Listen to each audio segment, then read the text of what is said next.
Bapak, Ibu, saudara-saudaraku di dalam kasih Tuhan,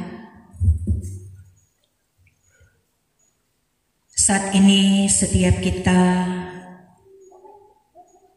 tentu sangat bersyukur kepada Tuhan karena kita telah berada di minggu yang pertama. Kita telah melewati lagi bulan April, telah berada pada bulan Mei.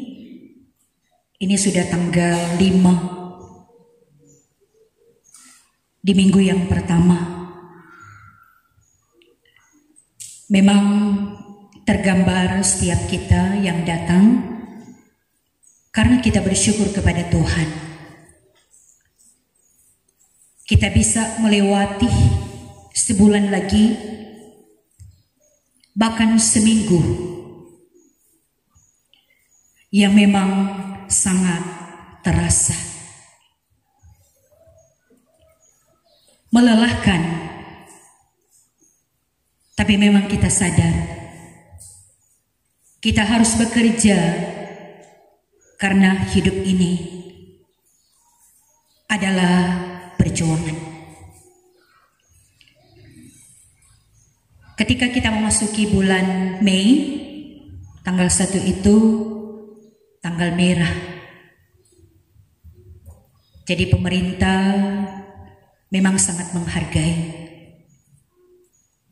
Tanggal 1 adalah hari buruh.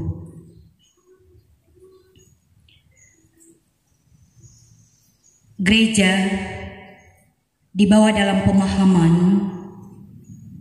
melalui kitab Ulangan pasal 24 ayat 10 sampai dengan ayat 15. Bagaimana Musa mengingatkan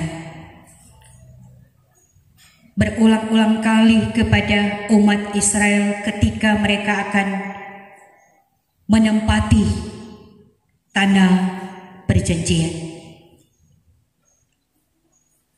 agar supaya bangun persekutuan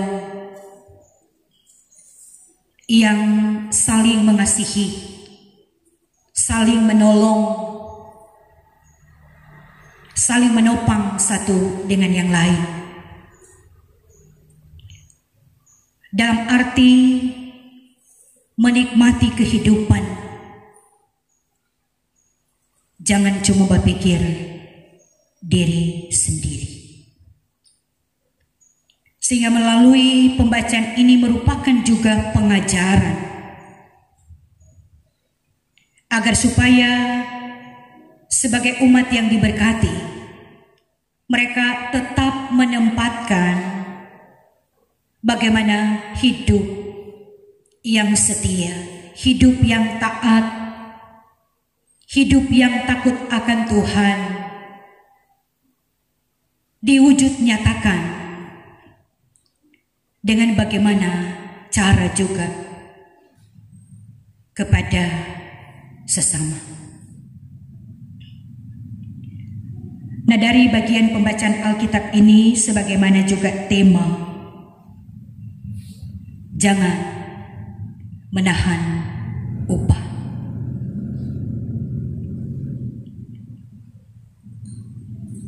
Maka di sini umat Israel diingatkan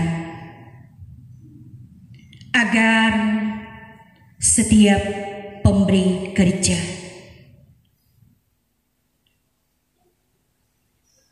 agar supaya jangan menahan upah para pekerja. Apalagi bagi orang-orang miskin, orang-orang asing. Jangan tahan hak mereka. Karena apa? Ada akibat. Ketika mereka berseru kepada Tuhan,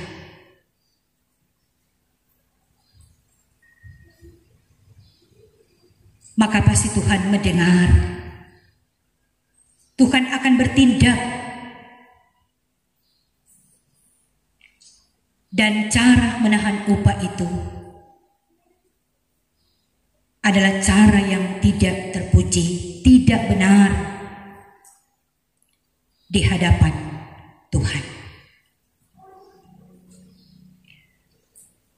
Nah, saudara-saudaraku yang kekasih di dalam Tuhan, olehnya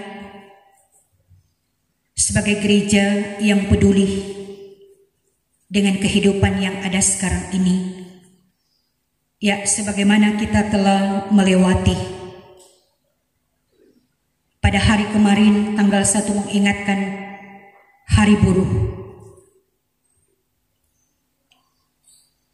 teriakan dari para pekerja buruh itu diindahkan. Karena apa? Mereka menuntut akan hak dan kewajiban. Karena yang nyata, apakah di perusahaan atau pekerjaan-pekerjaan yang ada para pekerja yang memang upah mereka ditahan. Sehingga mungkin juga dengan teriakan-teriakan, sehingga pemerintah memang mengeluarkan surat keputusan bahwa tanggal 1 adalah hari buruh. Maka firman juga menjawab, jangan menahan upah, karena itu dalam pemandangan mata Tuhan adalah dosa. Sikap yang tidak berkenan, tidak terpuji, tidak benar di hadapan Tuhan. Nah, kalau dalam persekutuan ini, ketika pemahaman firman ini menjadi perenungan kita, maka memberikan juga pertanyaan, apakah masih ada para pekerja upah mereka ditahan? Nah, ini memberikan pemahaman bagi kita sebagai orang percaya, karena ini kata firman melalui pengajaran yang berulang-ulang kali oleh Musa mengingatkan umat agar hidup dalam kasih itu memang harus ada dalam kehidupan bersama. Ketika bekerja, ketika juga meminjamkan, menggadaikan, maka itu ada aturan dalam arti menunjukkan bagaimana kehidupan keimanan kepada Tuhan. Sebagai pemberi kerja, jangan ada pemerasan, jangan ada tekanan-tekanan, tetapi hargai, hormati setiap pekerja, para pekerja, dan layak mereka untuk mendapatkan upah, karena itu adalah hak dan kewajiban. Ketika memang itu dilakukan, itu menunjukkan mengasihi Tuhan, mengasihi sesama, peduli dengan sesama, sebagai juga cara hidup umat yang setia dan taat. Nah, kalau perikop ini menjadi perenungan bagi kita, memang masih ada praktek-praktek pemberi kerja menahan upah para pekerja, dan itu memang nyata. Ada orang karena merasa kuat dengan finansial, menunjukkan sikap pandang enteng, meremehkan, dan juga ada cara-cara yang tidak adil, ada pemerasan, ada ketidakadilan. Para pekerja ini tidak mampu untuk bersuara, apalagi ketika berhadapan dengan orang yang kuat.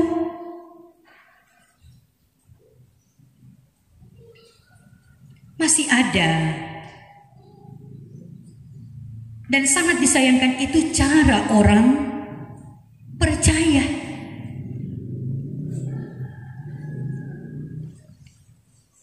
Tetapi juga dari bagian ini ada dua hal yang memang menjadi perenungan bagi kita. Pemberi kerja dan para pekerja. Itu harus beretika. Dalam arti pemberi kerja itu menghadirkan buruh pekerja. Berarti dia sangat menghargai dan menghormati. Dan juga dia memang memberikan tempat yang sangat penting untuk tidak menahan upah dan hak mereka. Apalagi kalau bagi orang yang lemah, orang miskin, memang mereka tidak bisa berbuat apa-apa karena mereka dikuasai. Tetapi hati-hati, seruan orang lemah, orang miskin, orang asing diperhatikan, diindahkan, ditempatkan Tuhan.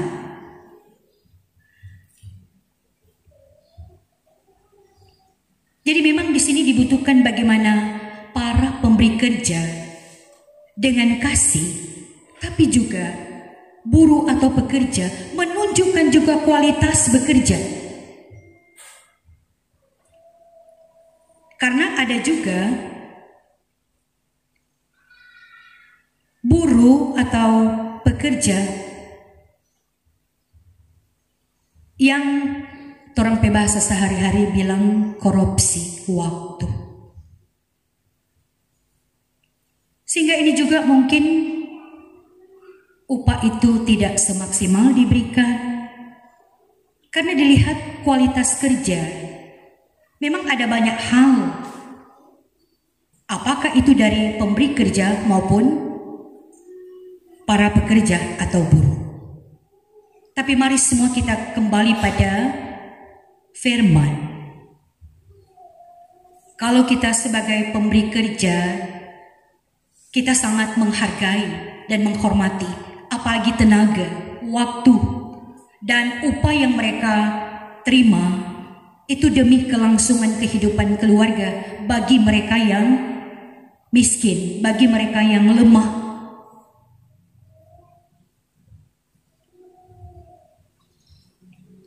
Jadi firman ini lagi memberikan pengajaran bagi kita. Nah, bagaimana memang kita sebagai gereja menyikapi ketika hal-hal itu terjadi? Mari kita bersyukur kepada Tuhan. Kalau kita diberikan Tuhan sebagai pemberi kerja, jangan kita meremehkan orang, jangan kita sombong. Dan juga mari kita sebagai buruh atau pekerja tunjukkan kita bekerja sesuai dengan kesepakatan. Bahkan kita bekerja dengan apa yang Tuhan beri bagi setiap kita.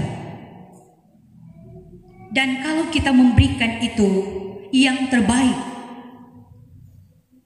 percaya Tuhan pasti sentuh. Yang memberi kerja, kita membutuhkan Tuhan memberi lebih daripada apa yang kita butuhkan. Pasti itu menjadi pengalaman bagi kehidupan setiap kita. Dan menekankan juga dalam perenungan ini, mari kita beretika. Apakah kita sebagai pemberi kerja maupun kita sebagai buruh? Karena dengan kita menunjukkan sikap, karena kita tahu kita berhadapan dengan Tuhan. Kita hanya Allah Tuhan. Kita hanya sebagai perpanjangan tangan Tuhan. Dia segala-galanya. Sehingga baik kita memberi kerja maupun kita yang bekerja, kalau kita lakukan itu menurut aturan dan kehendak Tuhan, pasti yang akan teralami adalah sukacita, kebahagiaan, dan berkat. Ya, kiranya firman ini memotivasi terus bagi kita. Tuhan memberkati kita sekalian. Amin.